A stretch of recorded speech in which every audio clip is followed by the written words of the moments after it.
if a pilot is flying around the curve of the Earth, then it should be dipping the nose down every 5 minutes. You should be dipping the nose down to stay around the curve. But the thing that really got me interested was, as you say, the gyroscope.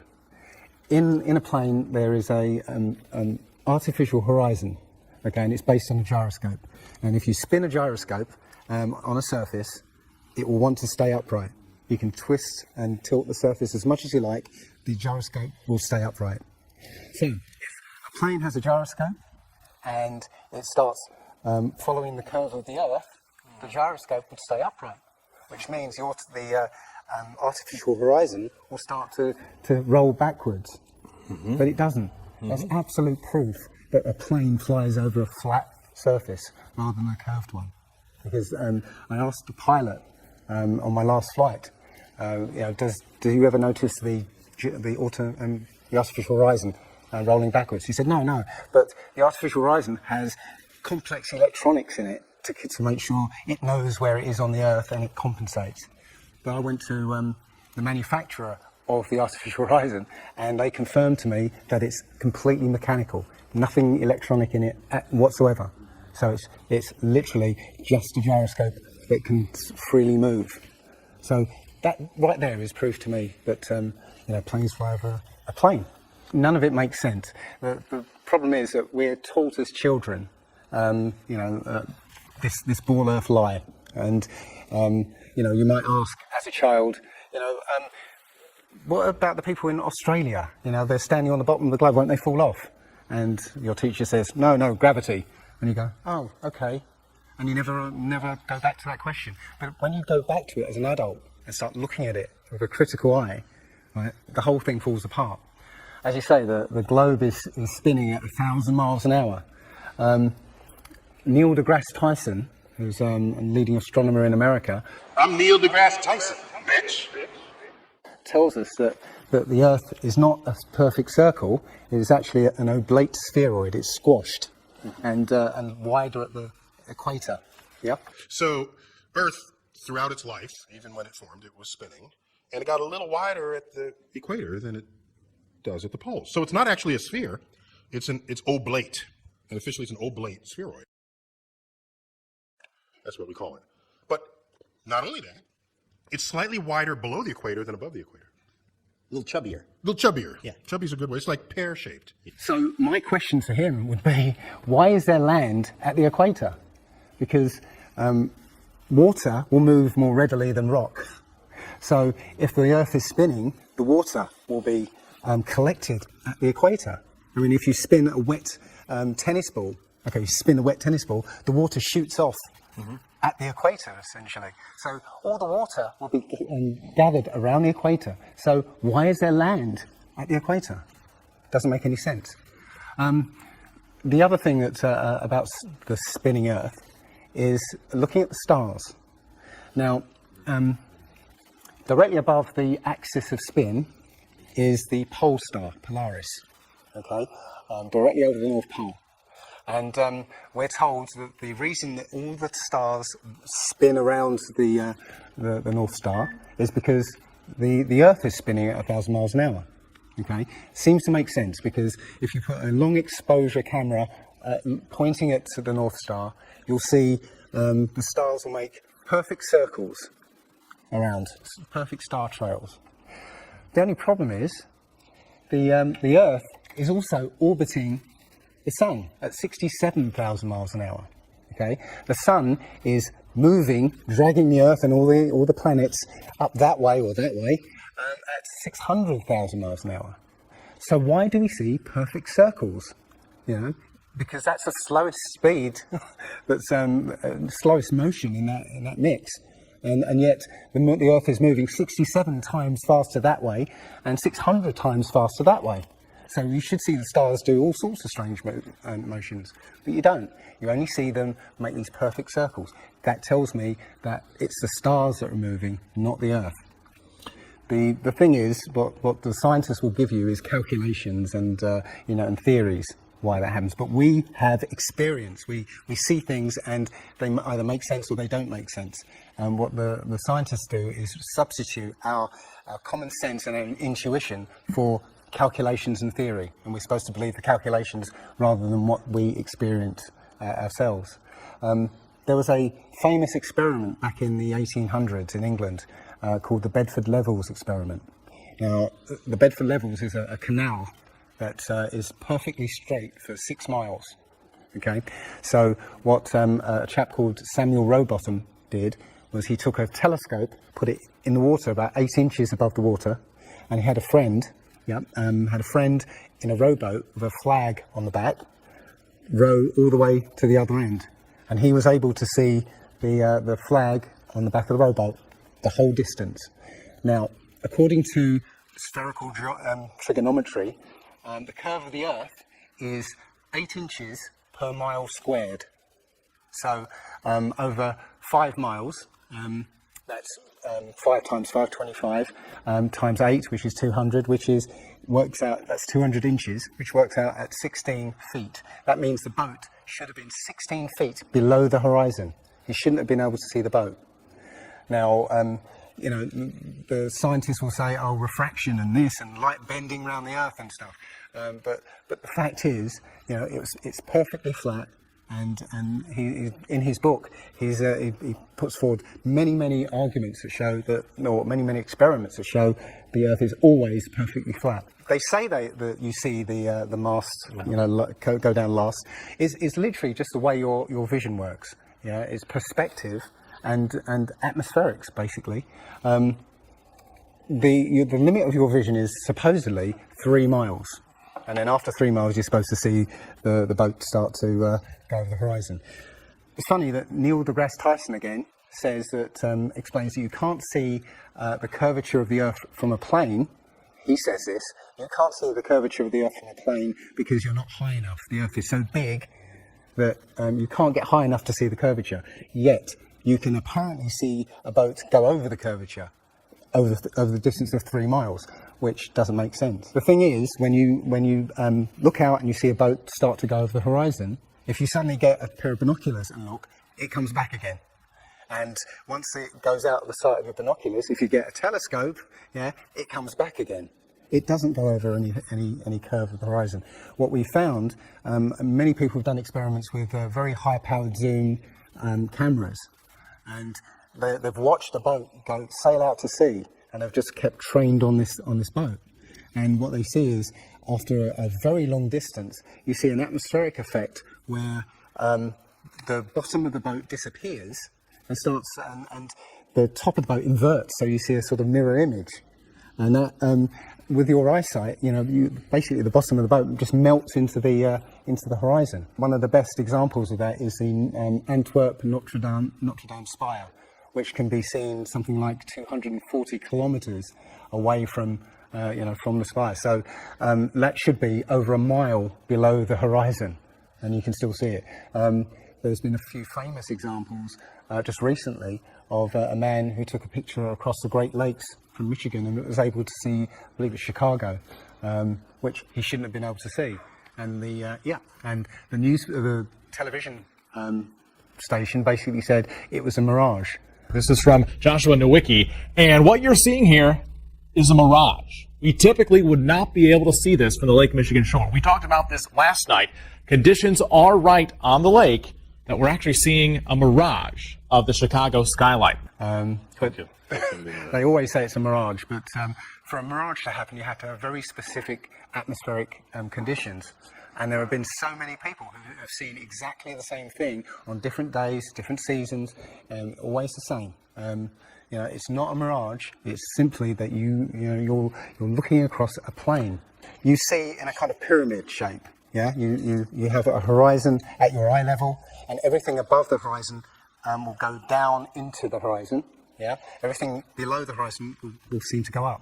Just like if you're in a long hallway. You'll see that the walls will start to move in, and the roof and the floor will start to move into the centre. Yeah. So literally, between you and the object you're looking at, there's all sorts of things sort of like waves going up and down. And while you can't see them, if they're beyond the limit of your sight, they're still, sometimes they can still obscure what you're looking at. But it's just because they're between you and it. And it's just the way, it's literally perspective.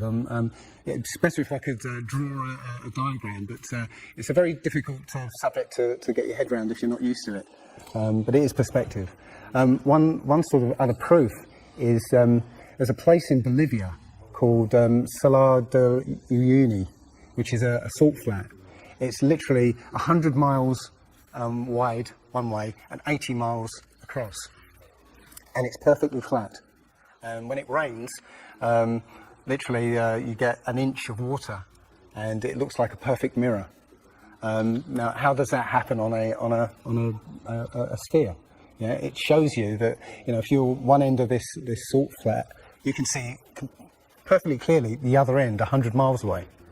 So it's just showing you that you know, the Earth is flat, and without the effect of the waves in the sea, you'll be able to see a whole lot further.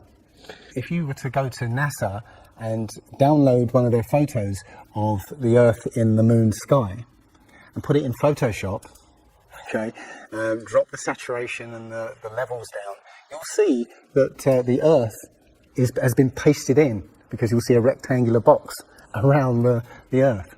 It's all fraud, it's all fake. Pretty much everything NASA puts out is fraudulent. There are no images of Earth from space. The only one that NASA actually claims is a photograph was from 1972, and it's the famous picture. It's got Africa sort of near the top, and it's the same picture they've been using for the last 40 or 50 years in every textbook. Every other image is what they call a composite. It's Photoshop. There was another layer to sort of simulate the atmosphere. And then there's this little bright spot. It's called the specular highlight. So it's the reflection of sunlight off of water. Those are the pieces, but you can't just slap them all together. It just didn't look realistic. It looks kind of flat, or the clouds are sort of too see-through. So I just hit Command Z a lot. There's artistry to creating the world.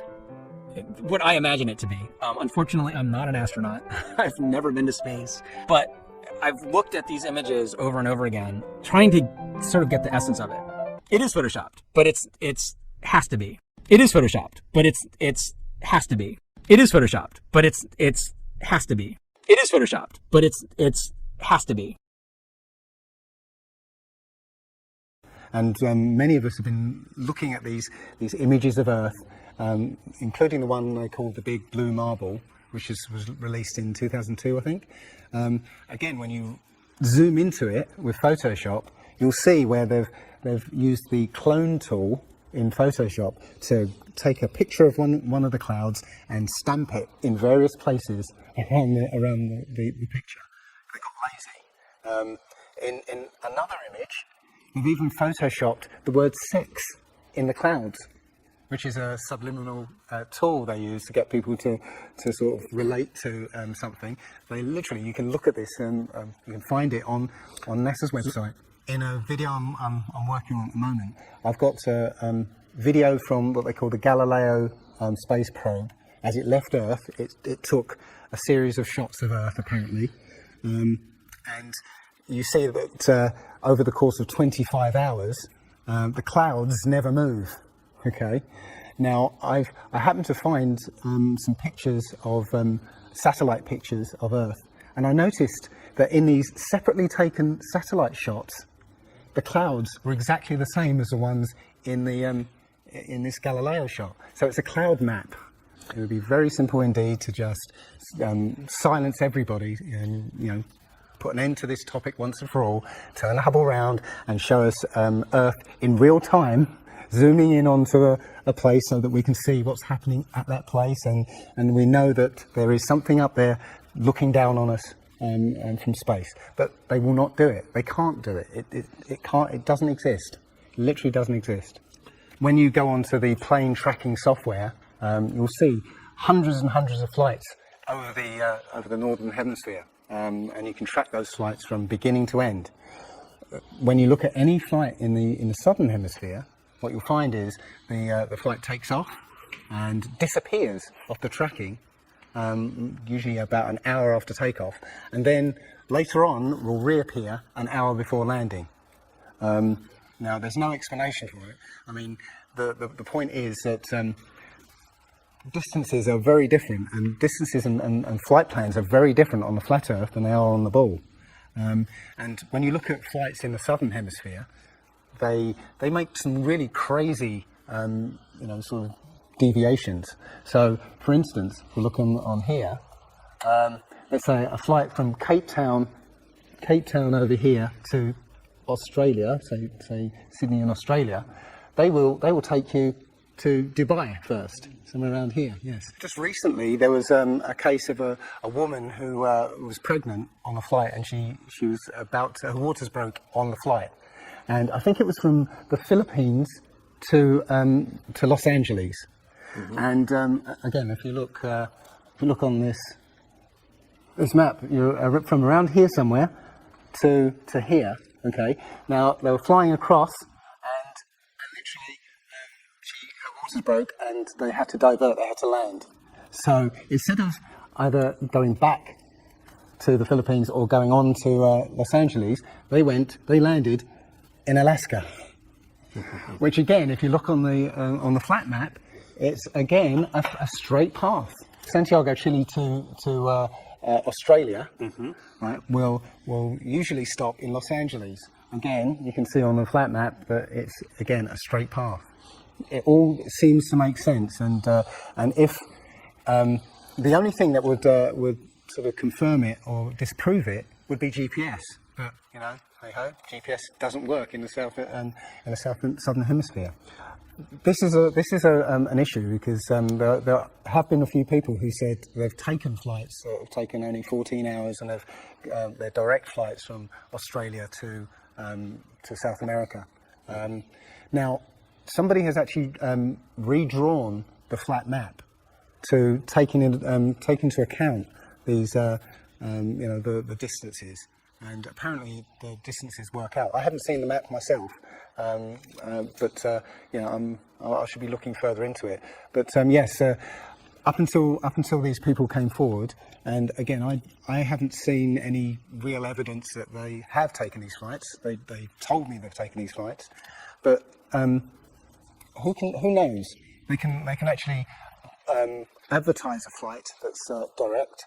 They can price it out of the range of most people to take, and then if anybody does take it, they could cancel it.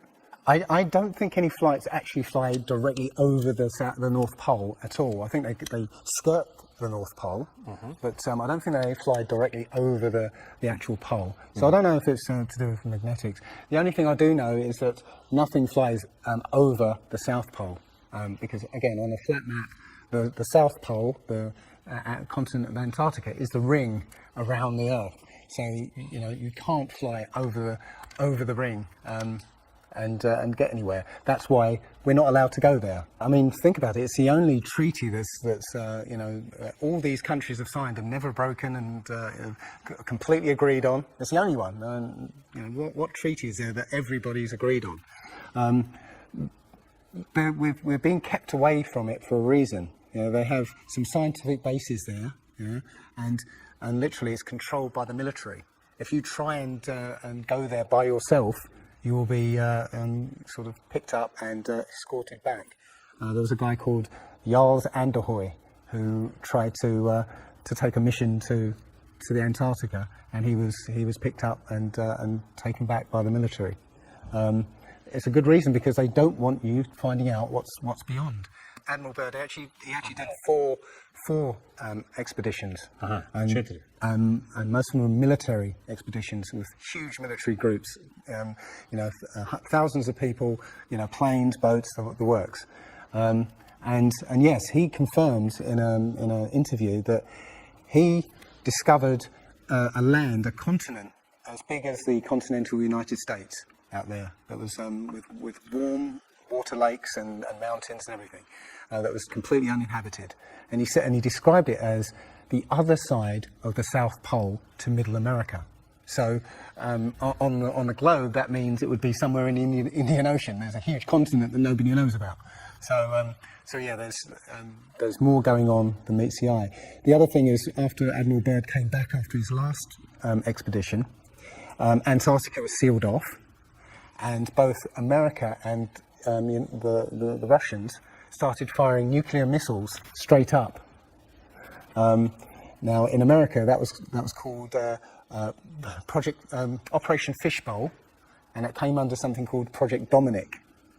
Well, fishbowl makes sense because it seems like Admiral Byrd found the edge of the dome, okay, while he was out there, and as soon as he left there, they started firing missiles straight up, I believe, to try and test how far that dome went. And if you look at the footage of these explosions, what you'll see is an explosion. Well, when a bomb goes off in midair, it's a fireball. It expands in all directions and mostly up. Okay. Now, if you look at these explosions on Operation Fishbowl, they explode outwards in a ring, which means it's exploding against something because it can't rise with the heat. So it's exploding against something and exploding outwards. Okay. And the middle of the explosion, you'll see it glows, hot, and then it cools over time. So it looks to me like they were exploding against a dome. Now, I said it was Operation Fishbowl, obviously Fishbowl, but there's a chap called Rob Skiba who discovered that the Project Dominic, the word Dominic means of the Lord, Fishbowl of the Lord.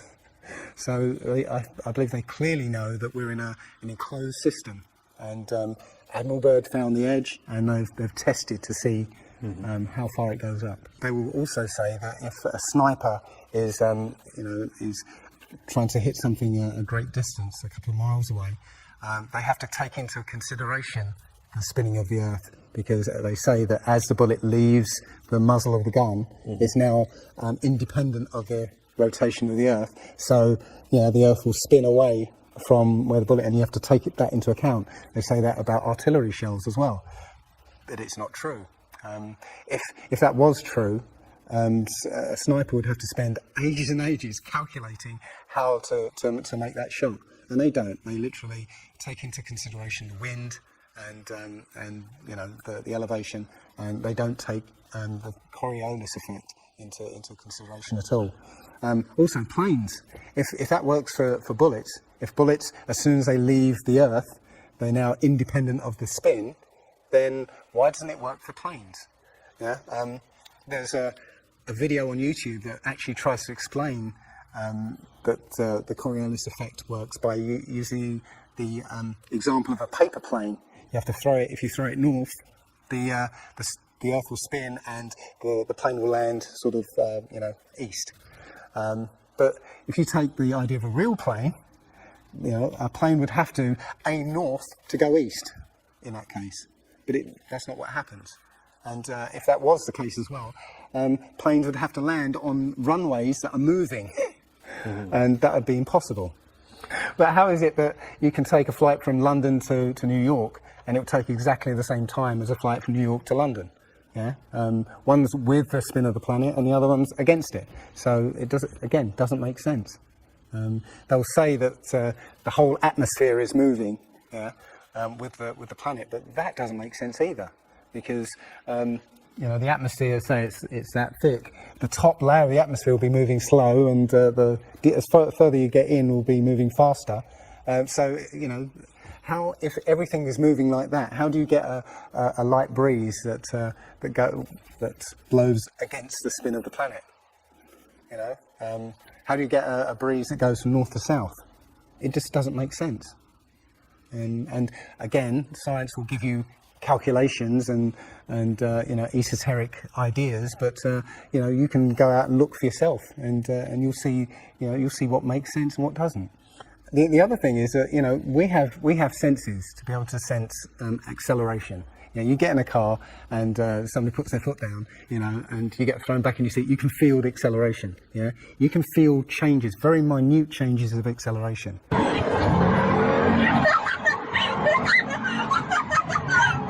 Yeah. So how is it that if you live up here in Macedonia, which is spinning at maybe 700 miles an hour, because the speed it's spinning is slower than this speed.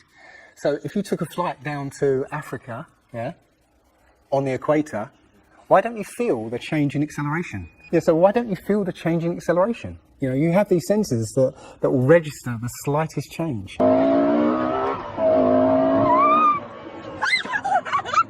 Yeah, but you get off the plane there and you don't feel dizzy, you know, because now you're moving a lot faster.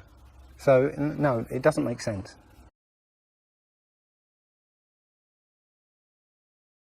Well, you know, you saw from his balloon when he stepped out on the platform, you know, the curvature of the Earth. Yeah, it looked very obvious. Oh, everybody pointed it and said, "Oh, look, there's a curvature." But when you actually looked at the ground, when you looked at the Earth, well, it was New Mexico. That's where he jumped. The whole Earth that you saw there was New Mexico. So if that was a curvature, the Earth must be very, very small indeed, and New Mexico must take up a huge part of it. Yeah, it was a fisheye lens to curve that, to make that curve. And when he jumped, it took, I think it took him like 2 hours to get to that height. Yeah, he went straight up. In that 2 hours, the Earth should have rotated away quite a distance. But I think he only landed something like 70 kilometers away from where he sort of went up in the first place. And that can be, you know, attributed to the wind. You know, so no, I mean there's no proof whatsoever. There is so much to this. As I said, if you start looking and asking questions about the very basic things, you'll find that the answers you were given as a child just do not make sense.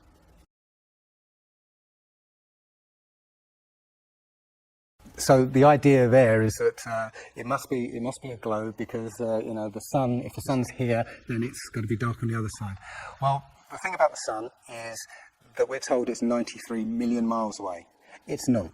It's actually something around 3,000 miles away and about 34 miles across. That might sound really crazy, but if you look at look out on a day that's got broken cloud, you'll see that the sun rays will come out at an angle. Most people have seen this. The rays come down at angles. If the sun was 93 million miles away, then all the light will be coming parallel.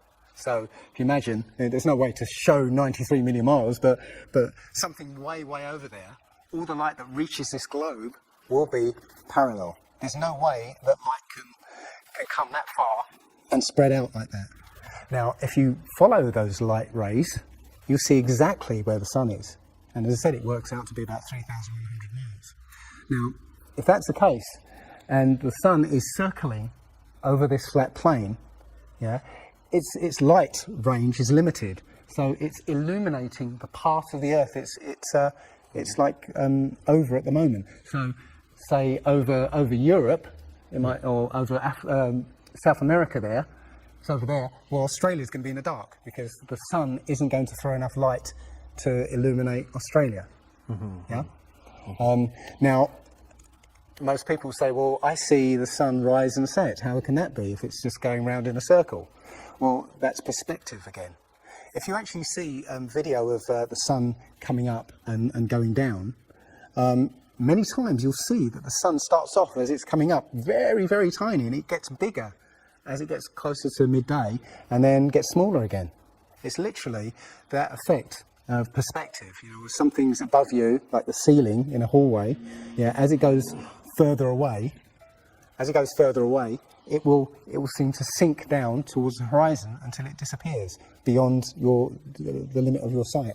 And that's all you're seeing. You're seeing literally the sun circling overhead, but seeming to set.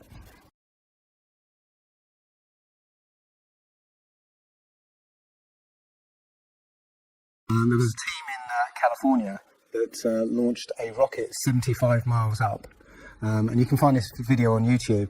It's difficult to watch because the cameras, there were 7 cameras on this rocket, and it was spinning as it went up, so it's very, let's say, difficult to watch.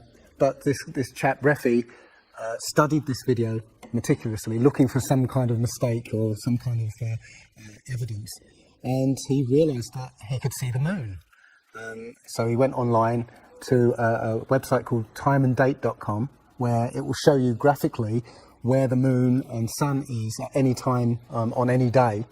And he did a bit of detective work to find out exactly when the rocket was fired, and found that the moon should have been on the other side of the planet, over Australia.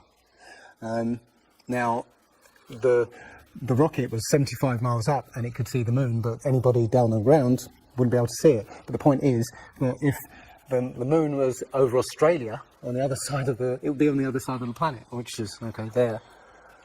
So down there on the other side of the planet, and the rocket went up here. So there's no way that rocket should have been able to see the moon on the other side of the planet. If you watch the trajectory of the space shuttle, it doesn't go straight up. It always goes in a curve and out to sea. The point is that they actually go horizontal. The space shuttle goes horizontal. It never goes any further up. It goes horizontal, very, very low down in the atmosphere, because it drops its external tank while it's still in the atmosphere. So you know, it's still in the atmosphere while it's horizontal, so it never gets any higher, and it goes out of sight, not because it goes too high, because it goes too far downrange. And it seems that nobody's ever on the space shuttle, and the proof of that is the Challenger disaster. In I believe it's 1986, the Challenger exploded just after takeoff and killed 7 astronauts. But it turns out that 6 of the astronauts are still alive, and most of them are using their original names. And you can find pictures of them. They're using the same names, and they're doing ordinary jobs now. Teachers, lecturers, lawyers, whatever. But they're still alive. I think it's a mock-up. I think it's an empty shell, and literally just dishes in the sea, out of sight. And they have a plane that's mocked up to look like a space shuttle, and you can see whenever the space shuttle lands, you can hear it. It's a loud jet engine.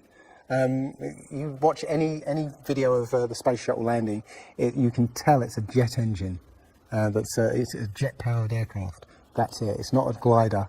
In my video, I show you a glider, how that seems, and then I show you the space shuttle, and yeah, it's not a glider. It's an aircraft, and that's what they're fooling us, taking billions of dollars in and giving us images and fake planes for that 10 billion, you know, however many billions of dollars it is. But you've got the external tank and the space shuttle. Yeah, it's like horizontal at this point, and then they drop the tank. Okay, now the space shuttle isn't powered at this point because the tank has all the fuel. Yes. Okay, so when the engine stops, the tank is dropped. Basically, the space shuttle and tank should follow the same path because neither of them are powered. They should both fall in the same way. Now, because the tank has all the fuel, those pods on the back of the space shuttle aren't fuel tanks. They have a very, very small amount of fuel in there for orbital maneuvering. But from this point, which again is still in the Earth's atmosphere because the tank, you know, is falling there, it now has to go from there into orbit. They haven't got the fuel there to insert it into orbit.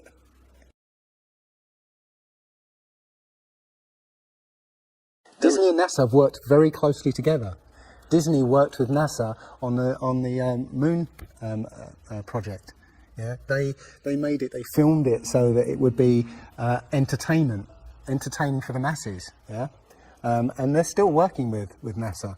I absolutely believe that Stanley Kubrick, you know, filmed the moon landing. He left a few clues just to say, so that, you know, like Michelangelo. Yeah, so that we eventually would know that this was his work. Yeah, I did this. It's a joke. It was meant to fool people in 1960s. So you got like clear footprints, but yet you don't have an impression where the pads of the lunar lander were, or a blast crater where the engines were blasting downwards. And also, the camera followed the capsule straight up, right? And it followed it very precisely, right? And it stopped when it started to pitch over, right? Now, NASA says, oh, we did it remotely. Well, there was a 2 or 3 second delay between sending signals and the camera starting to respond, and then another couple of seconds for them to see what's happened. So that it's next to impossible to get that sort of accuracy with that kind of, and it's only done once. I mean, they can't sort of keep doing it over and get it right. You know, they do it once and they got it right the first time. So no, it's either they left an astronaut on the moon to film them, or it was fake. It was fake. It was absolutely fake. There's not too many people involved in this. I mean, NASA controls space as such. The other agencies, have popped up, but literally it's a money-making scheme. NASA makes, you know, hundreds of billions of dollars a year. Dobra, Rusy. Okay. The Russians, okay, they're getting in on the act as well. You know, they make money from this. And have you seen the imagery that they put out? The Chinese have put out, or I think it was the Japanese that put out images of Earth from the moon, and it looks even more fake than NASA's ones. It's a money-making scheme, and they're all joining the bandwagon. But you know, that isn't the first thing that's been hidden over the years. I mean, we're all driving petrol cars because 100 years ago, the Rockefeller family basically cornered the market on oil, and the car industry was going electric. So, you know, all cars would have been electric from the get-go, but they basically forced everybody to use petrol cars, and they've hidden this secret. And literally, you know, we could be running around in electric cars that have unlimited mileage by now, but we're still using these 100-year-old machines, dirty machines, because of a secret that's been kept. It's easy. If everybody's been trained into believing that this is real, right? And there's space, and it's within our interest to explore space and you know, go to the moon, go to Mars. Yeah, people will pay for it, and they're making billions.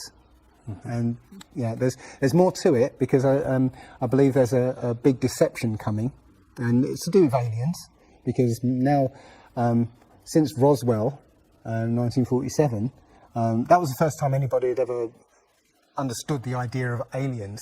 But since then, we've been bombarded with science fiction and the idea of aliens, and most people believe there are aliens out there. So they've prepared us for an alien invasion or an alien saviour.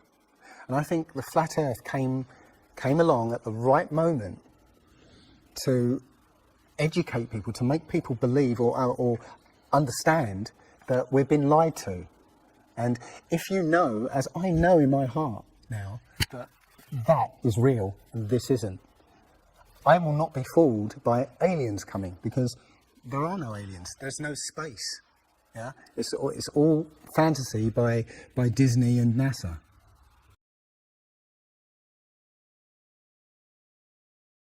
Well, the Bible has a very, very clear view of what this place is, and it matches that place more than it matches this.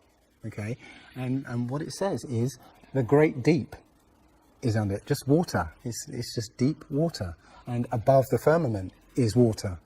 And you know, it says in Genesis that he separated the water below from the water above, and made a space, and then made dry land appear out of the water. So what's under the flat Earth? Well, it's water, and it just goes on. Again, I don't know for sure, because I've not been under there. I don't know what's past the outside of, or the you know, the first few hundred miles of Antarctica. But everything I've seen over the last year and a half tells me that is true and this isn't.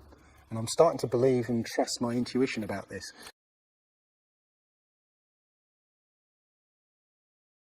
Nobody has actually really gone all the way across Antarctica. Yeah. Now there are millionaires out there who could, you know, assemble the resources to make an expedition and completely, you know, go across and chart Antarctica and make a name for themselves, being the first person to do that. Yeah. But nobody ever does. One thing I was going to say, which is slightly totally off topic, but the topic really want to go to is that people, ordinary people, have become scientists through this. Okay, you know, the science community is ignoring a lot of the things that we're looking at, and so normal people are going out and doing experiments. And one of the experiments has turned up an amazing fact that we've not been told, and it destroys the whole idea of this heliocentric system, and that is the moon. If you get a piece of card, put it on the floor, and sort of you put another piece of card to act as a barrier for the moonlight. So you have the moon above, card on the floor, and a piece of card in front to shield half of the card. Yeah. Now a lot of people have these laser thermometers. Now you can actually measure the temperature of the moonlight next to the temperature of the shade of the moonlight, and you'll find the moonlight is colder than the shade, the opposite from the sun. So the moon is throwing out its own light, and that light is the opposite from the sun. Now, that tells you that it's not reflecting the sun's light. It's producing its own, and its light is different from the sun's. So, you know, the scientific community have not told us this. Yeah, because they won't tell us this because it destroys this idea that the sun is, you know, is lighting up the moon.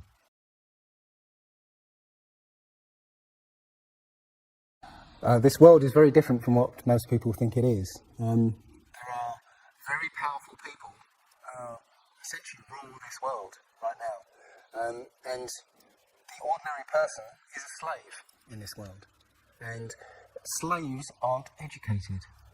You know, they're taught what they need to, or you know, they need to know. That's it. They're not taught truth. They're taught what they need to know. And so you're taught enough so that you can, you know, do the paperwork and operate the machinery, but you're not meant to know what's really going on, because that's the power they have over us. They know what's going on, you know, how this world works. We don't, so they can control us. One of the things about slavery is the slaves weren't freed. They were never freed. When the 14th Amendment or 13th Amendment, I can't remember which one, actually made everybody a slave. If you're a citizen of a country, you're a slave. That's what a citizen is. So they literally extended the slavery to everybody and made it an open prison, and that's where everybody in the world lives now. We're slaves to very powerful masters. We don't see bars. Yeah? The bars are the borders of the country. Right? You have to use a pass to get out, and they'll let you out if you show them your pass.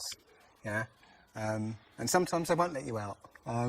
You know, as I was coming here, I was lining up to go on the plane, and somebody in front of me was told, "No, you can't fly. They found something in your bag, so you can't fly today."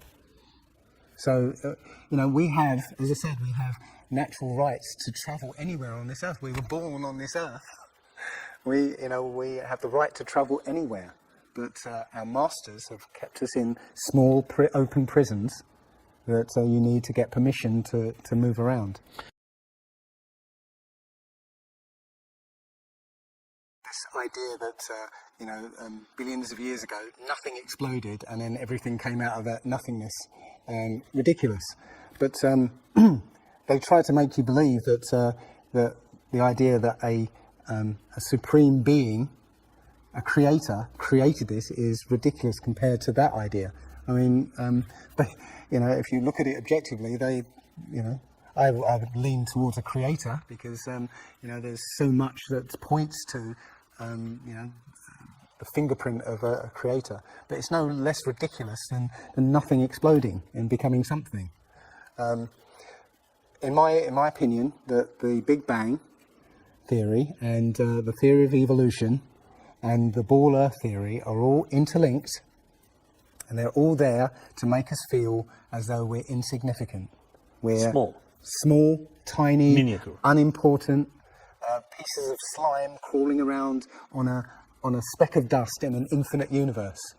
If that's true, and there's no purpose, there's no meaning to anything, then our owners can do whatever they want with us. then, you know, this is all accidental. So food can be genetically modified because it's imperfect. You know, we can be modified because we're imperfect. You know, if we realize that this is the universe, and Complete universe. yes, this system is everything. Is everything. Everything that NASA has put out is CGI, is fake. Okay, you know, people say, I think you mentioned it, you know, if you look out into the universe, you see that the moon is round, you know, spherical, and the planets are spherical, and you know, so why are we flat? Well, how do you know that the planets and the stars are spherical?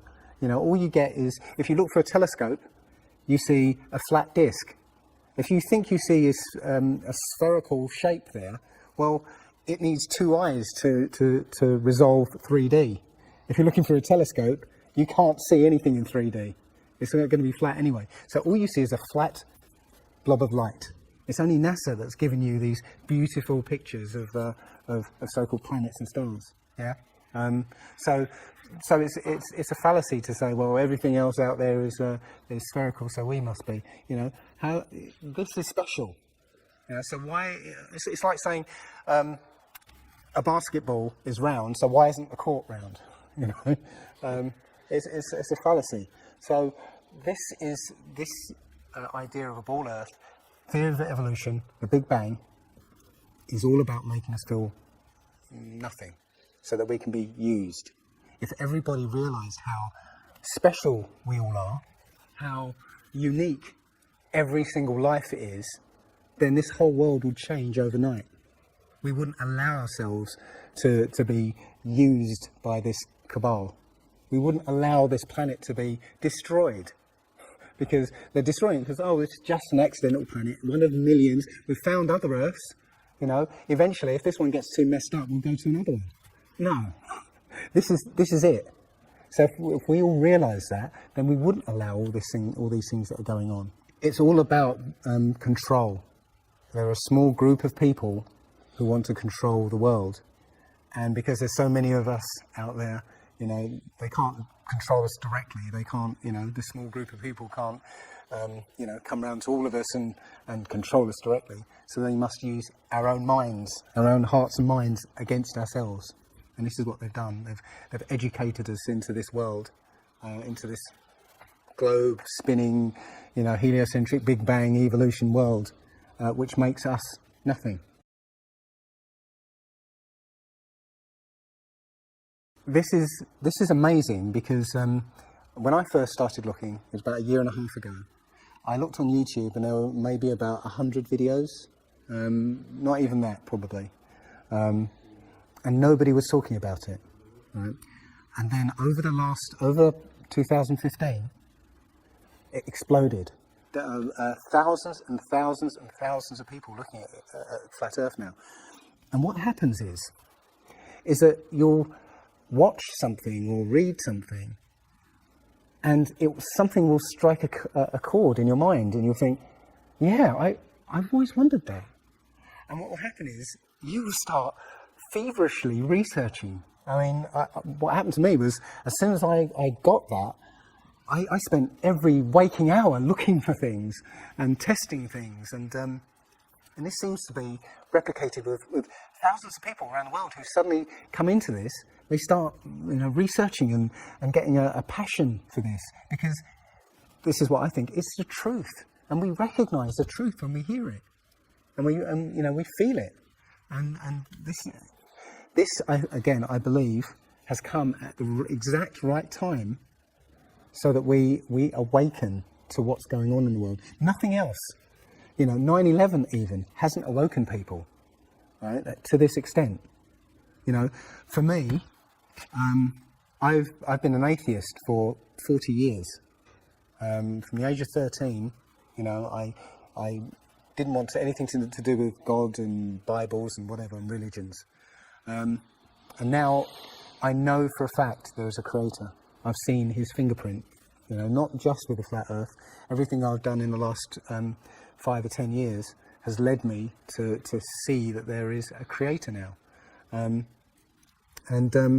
there's a great many people out there who have had exactly the same revelation as I have. And it is.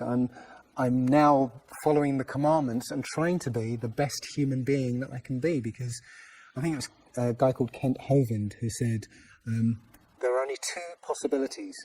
Either there is a God or there isn't. And both of them are terrifying. Yeah. If there isn't a God, then nobody's in control. We're hurtling through space, and there's no plan, and there's no nothing, and that's terrifying.